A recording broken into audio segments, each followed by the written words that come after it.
নমস্কার বন্ধুরা, আমি বিমল মণ্ডল, অ্যামফি কোয়ালিফাইড মিউচুয়াল ফান্ড ডিস্ট্রিবিউটর। আমি আজকে যে টপিক নিয়ে আলোচনা করব সেটা হচ্ছে আমরা সবাই এখন প্যানিক করছি মার্কেট পড়ে যাওয়ার জন্য। এটা তো ঠিক। তাই বন্ধুরা, আমি আমার পাস্ট এক্সপিরিয়েন্স থেকে দেখেছি যে মার্কেট ফল হওয়ার একটা রেগুলার এক্সারসাইজ। মার্কেট একটা সবসময় একরকম চলতে থাকে না। সুতরাং এই সময় আপনার মনে হতে পারে যে মার্কেট পড়ে যাচ্ছে, আমি আমার টাকাটা এই সময় বের করে নেব, এবং এই ভেবে আপনি হয়তো চিন্তা করছেন যে আপনার টাকাটা আপনি বের করে নেবেন। কিন্তু বন্ধুরা, আমি আমার পাস্ট এক্সপিরিয়েন্স থেকে বলতে পারি এটা আমারও এক সময় মনে হয়েছিল। তাই বন্ধু, আমার অ্যাডভাইস যে আপনি এই সময় আপনার টাকাটাকে একদম সুরক্ষিতভাবে বেশি পরিমাণে, যদি আপনার ক্ষমতা থাকে, আপনি সেটাকে আরও বেশি পরিমাণে ইনভেস্ট করুন। এবং তার সাথে সাথে আপনি দেখবেন যে আগামী দিনে যখন দীর্ঘ সময় অতিবাহিত হয়ে যাবে, তখন আপনি দেখবেন যে আপনার টাকাটাও কিন্তু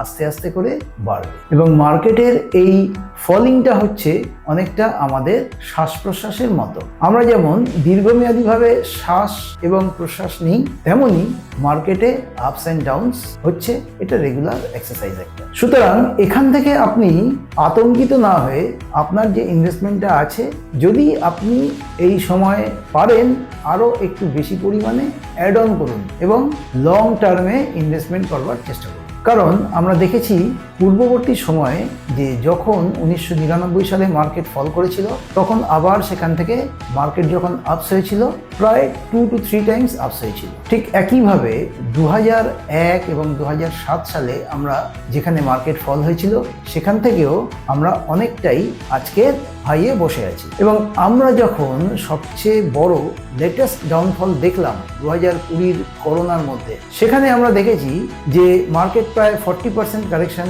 হয়েছিল, যখন নিফটি প্রায় 6000-এর কাছাকাছি চলে গিয়েছিল।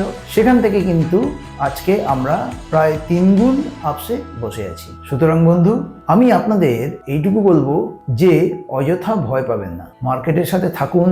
মার্কেট আপনাকে অবশ্যই তার জন্য রিওয়ার্ড দেবে। Fund investments are subject to market risk. Read all scheme-related documents carefully.